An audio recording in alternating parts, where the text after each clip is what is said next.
Hi, I'm Adventuring Light. Today I'm going to show you what you need to be a vertical caber. This is what I'm suggesting to start with. Lots of opinions out there, of course, but so I have a harness. You definitely can't do it without a harness. I'll tell you a little bit about prices, but you can get one anywhere between $100 or you can spend it up to $500.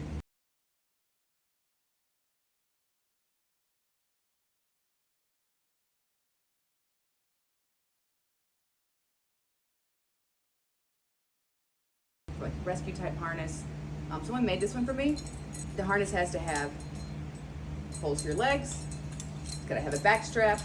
These are little optional bungee cords, but it keeps these things up when I'm walking.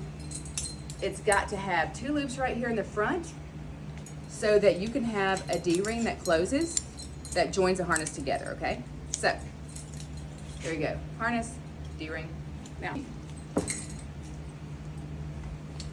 a chest. I had the MTDE chest harness. I like it. It's got some little places to put carabiners and gear onto, but you don't have to have that. This is way less expensive, especially if you're starting out.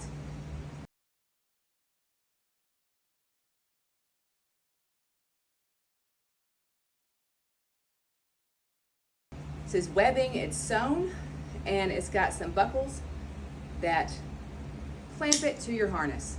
So you can get this on rope at On Rope 1, or you can, one of your friends can make one, sew it for you, however you want to do that, but you need a chest harness. The chest harness will hold your chest ascender in place. It goes through here. And I'm gonna try and open this. Yeah, there we go. Okay, this is my chest ascender. It's a progress capture for the rope. You see the teeth in it? This is the Petzl Kroll. But this is the Kroll L. You can get Kroll L or an S. Look, Petzl does not sponsor me. They're not paying me to say this. I actually did reach out to them like a few months back and went back and forth for a minute, but yeah, I mean, and to their credit, like all their athletes they sponsor are like climbing Mount Everest right now, and I'm here in my garage. So, but hey, Petzl, it's not too late. Call me. Basic hand ascender. Also a Petzl product, you don't have to use this one again, but a hand ascender with teeth. This is going to go on the end of your cow's tail. Now, a lot of people recommend a QAS. A handled ascender also has teeth in it to go on one of your cow's tails. I ditched this a while back because it's bulky and it gets caught on things like all the time for me. And I just use 2 basics. It's a lighter setup. It's what I prefer. You only need one. You need a cow's tail, okay? A cow's tail, you can get a sewn cow's tail that's you purchase, or you can just get a piece of dynamic rope. Oh shoot, how many feet do you get? I think it's 10 feet of dynamic rope. If you need to tie one, you won't need all 10 feet, but they will you'll clip it once you get it set. That's a different video, but you'll ideally, you'll have a carabiner that is a non-locking. This is a locking, and you'll have one that is a locking. You're going to need a pair of foot loops. They sell foot loops. They're already made. Every pair of foot loops I've seen is made out of webbing. Someone made these have some Dyneema cord for me, and I've always used them. You need a very lightweight carabiner to clip your foot loops into your hand ascender, okay, on your cow's tail.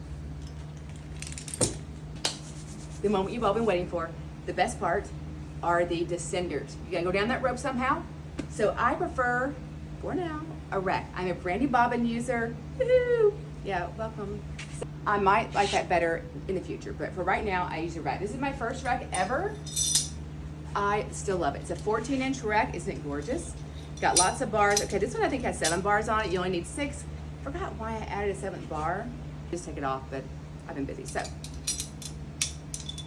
this rack is going to run you about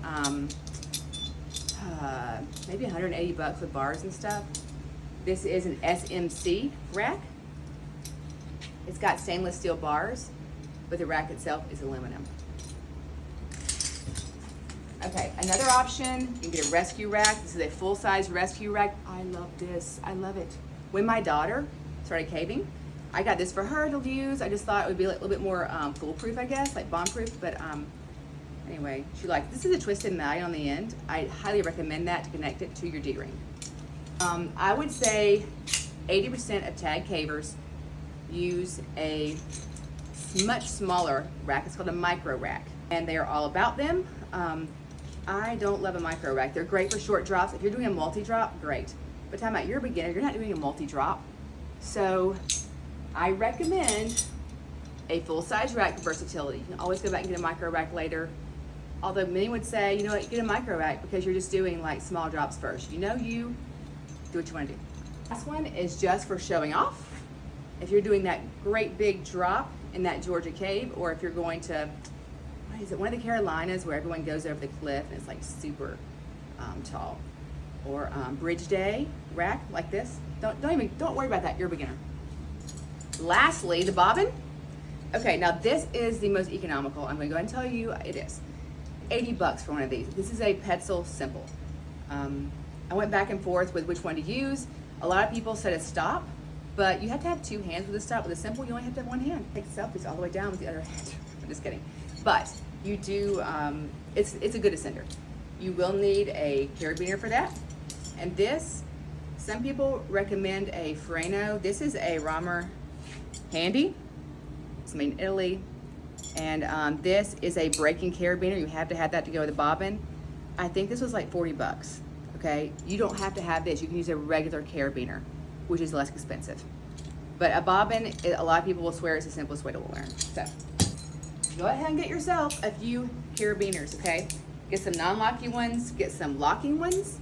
You don't have to have a bunch at first, but you're gonna want a way to clip a carabiner through your gear and clip it on your gear loop to get it out of the way. Otherwise, you just got gear everywhere and it's annoying. It gets caught on things on the way down the pit. Trust me, you just need some carabiners, okay? Get a rated carabiner. I like the black diamond ones. I also like the Petzl ones. Your choice. Pair of, what's my other one? Leather gloves. Oh well, just trust me, there's two. Anyway, a good pair of leather gloves. Actually, these are like sheepskin. I got them on that How Not To website on Instagram. They have really good prices on stuff like this. So I would highly recommend a pair of leather gloves for rappelling. I've seen people do it with regular caving gloves, but just don't. They get caught up in the bar sometimes. It's happened to me.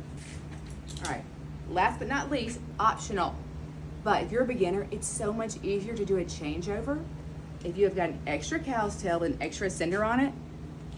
Because if you are doing a changeover, you're trying to weight your rack, and you're like, oh my gosh, I can't get it right, you're nervous, you're in a pit or whatever, you can just take your foot loops off of one of them, put it on the other one, and that's already slid down further, or you clip it on, and you slide it down close to your rack, and it makes the changeover super easy.